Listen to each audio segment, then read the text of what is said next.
E aí, pessoal das redes sociais da VTV, a gente está de volta aqui, a gente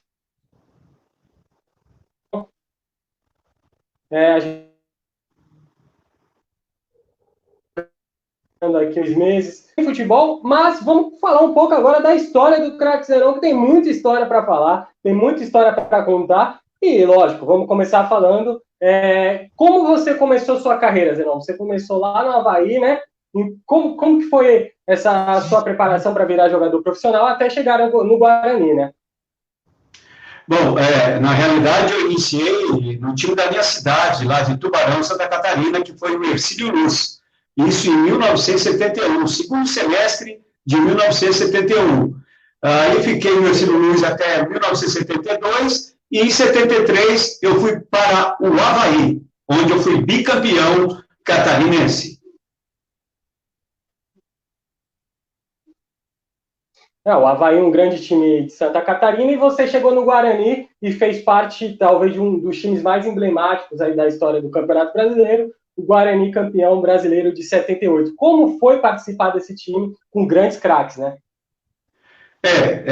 Em 76 eu cheguei no Guarani, né? Em janeiro de 76 eu cheguei no Guarani, o Guarani estava montando um time, e aí em 77 reforçou mais ainda, veio um novo treinador, que foi o Carlos Alberto Silva, né? E montou aquele belo elenco com muitos jogadores das categorias de base, para você ter ideia. Naquele grupo que foi campeão brasileiro em 78, o Guarani tinha 10 garotos vindo das categorias de base, que nem o Careca. O Careca tinha 17 anos, o Renato, o Miranda, Mauro, o Manguinha, Gersinho, enfim, nós tínhamos vários jogadores das categorias de base.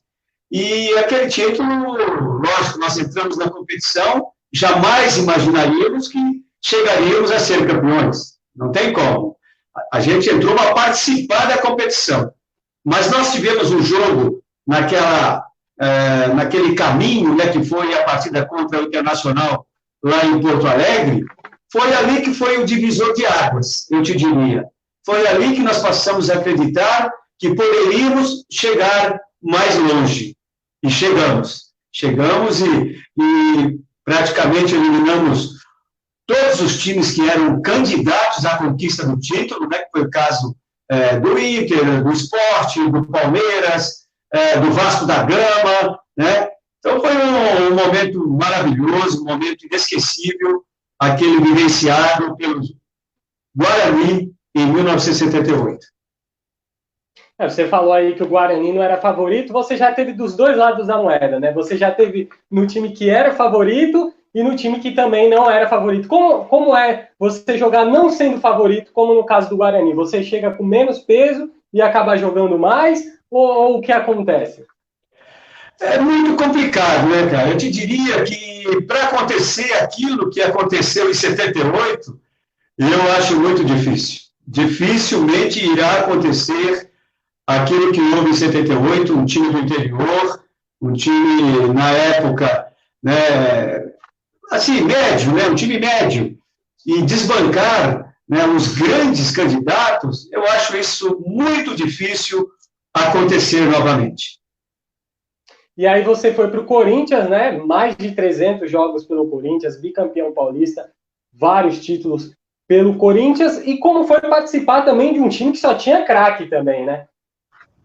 Bom, lá, clube grande, né, já exige muita dedicação sua, né, muita responsabilidade. A responsabilidade aumenta muito, né, você estando num clube como o Corinthians, né, que tem aí um bando de loucos pelo Brasil afora, pelo mundo afora, né, a gente pôde ver esse bando de loucos invadindo o Japão naquele Mundial, né, então, é uma responsabilidade muito grande e precisa jogar muito para você permanecer 5 anos num clube igual ao Corinthians.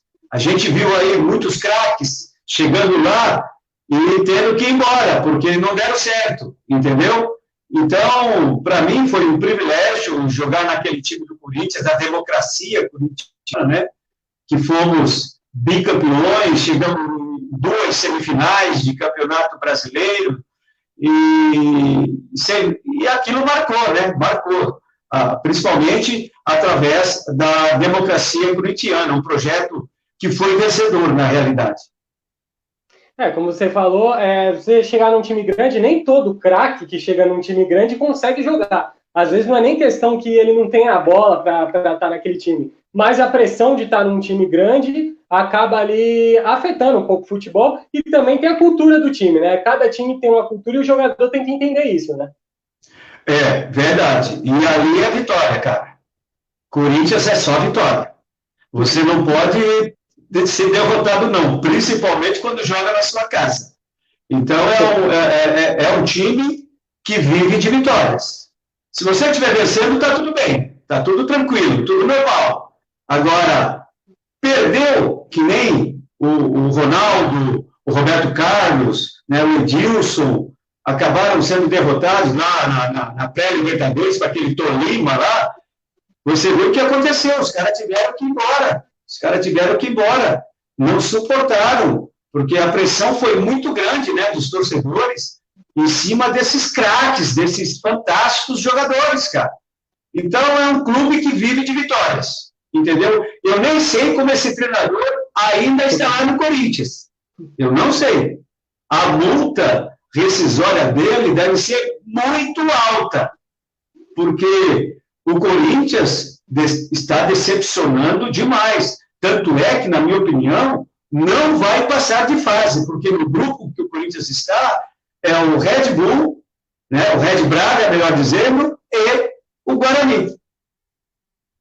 Que para um time grande, né, como o Corinthians, é um desastre, né? Nem se classificar para umas quartas de final de um Campeonato Paulista. E você falou da democracia corintiana, né? Sócrates, Casa Grande, você, grandes jogadores. Também conta um pouco como foi esse momento, né? Porque vocês jogavam muito dentro de campo, mas também tinham toda essa questão social fora de campo, que também não adiantaria nada vocês fazerem e não jogar dentro de campo, que vocês seriam massacrados.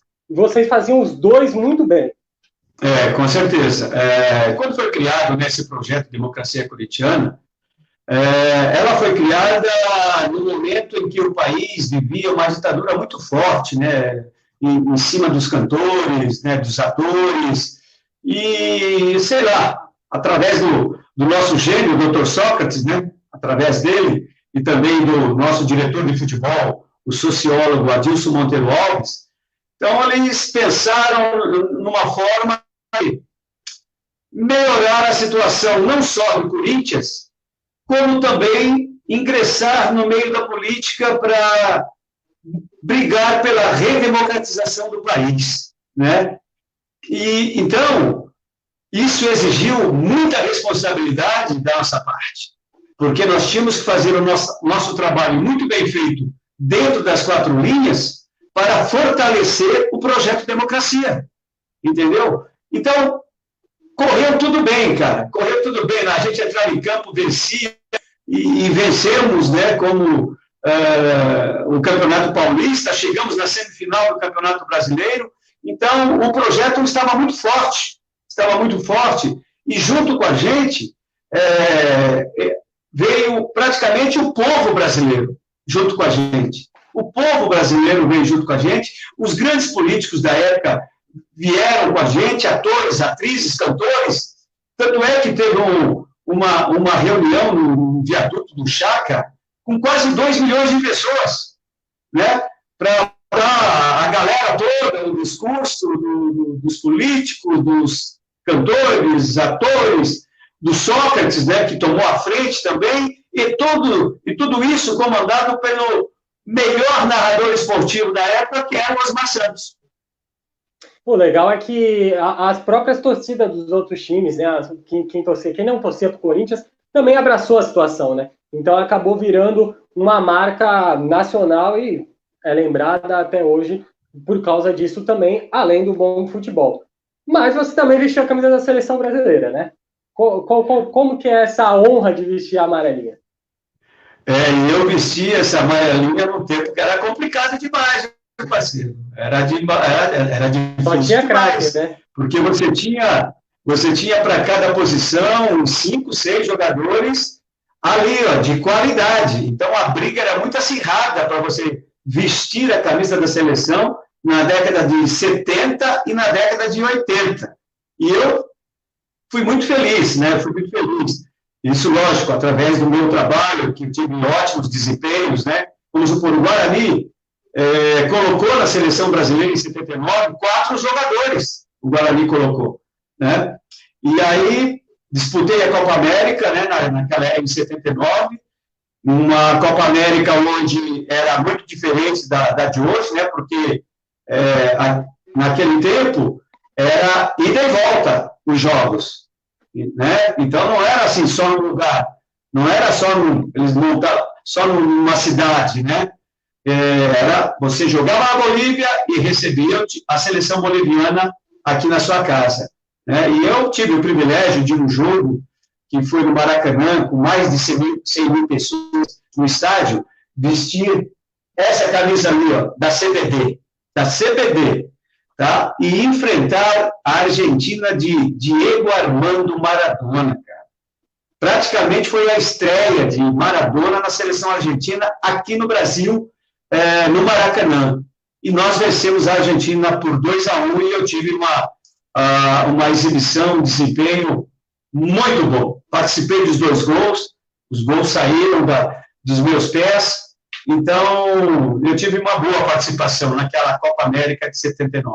Aí veio a década de 80, eu já estava no Corinthians e fui chamado novamente para a seleção brasileira. Isso, preparação para a Copa de 86, né? 84, 85.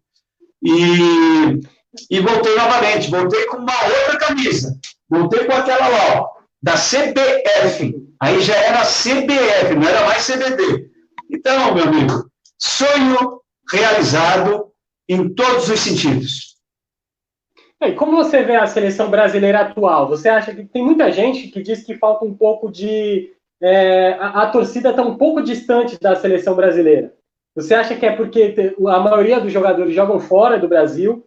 Ou você acha que é só por uma questão de interação mesmo dos jogadores, a torcida não está conseguindo abraçar a seleção brasileira? Porque a gente consegue ver isso nas Copas do Mundo, mas fora de Copa do Mundo não é igual antigamente, que jogo da seleção parava tudo, né? Bem diferente daquele tempo que eu estava lá na seleção, que era 100 mil pessoas no estádio para mais, né? E todos torcendo pela seleção brasileira. Eu nunca recebi vaia, né, jogando pela seleção brasileira. Ao contrário de agora, né?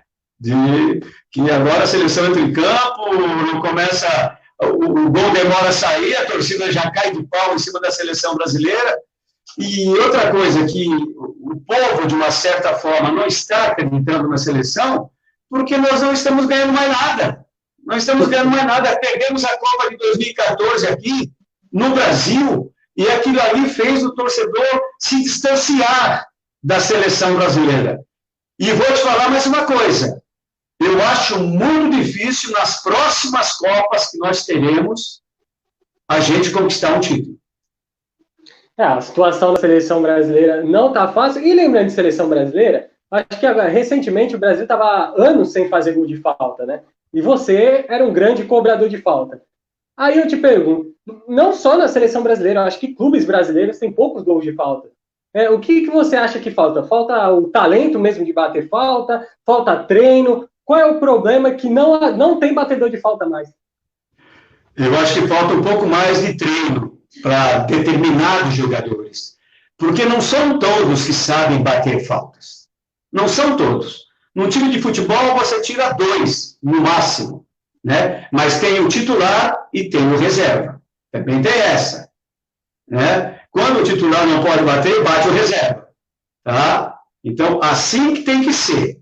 No meu tempo era assim, saía a falta próxima da área, ninguém chegava perto. Saía todo mundo de longe, todo mundo já se posicionava, alguns até iam para meio campo, porque já achavam que ia sair o gol, né? Então, bem diferente dos dias de hoje, né? Porque a gente viu no Campeonato Brasileiro do ano passado, se eu não me engano, aconteceram apenas 16 gols de falta. Um absurdo. em 38 rodadas. Em 38 rodadas. Isso dá, eu acho que quase 300 jogos em 38 rodadas do Campeonato Brasileiro, né? E somente 16 gols de falta. Então, eu acho o seguinte, eu acho que os jogadores estão sem vontade para ficar pós-treino treinando falta. O que eu fazia? Acabava o treino, eu ficava lá, às vezes até sozinho, e fazendo meu treinamento de faltas. Porque eu sabia que, num jogo complicado, em uma falta, você decidia um jogo. Esse aí é o nosso comentarista Zenon, ele está sempre no VTV da gente, de segunda a sexta, das 11h30, você entra lá, SBT, VTV, SBT, na região de Campinas, e aqui na Baixada Santista, está no nosso Facebook também, ele sempre traz de segunda e quinta-feira, ele traz aí as notícias aí do futebol, traz a informação, principalmente aqui dos clubes paulistas, mas também dá uma geral aí pelos clubes do Brasil, e em breve esperamos que fique tudo bem e o futebol volte, né, Zenon? Mas acho que vai demorar um pouquinho mais ainda, viu, cara? Eu acho que vai demorar um pouquinho mais, porque eu acho muito temeroso o futebol voltar sem ter ainda uma vacina para essa pandemia do coronavírus. Eu acho que enquanto não aparecer essa vacina ou algum medicamento que possa combater essa pandemia desse coronavírus, eu acho que não é viável voltar ao futebol. Eu acho que não é viável. Então, eu sei que existe uma pressão ainda de emissoras, né, de televisão para que o futebol volte, porque, afinal, eles estão perdendo, né? Eles estão perdendo.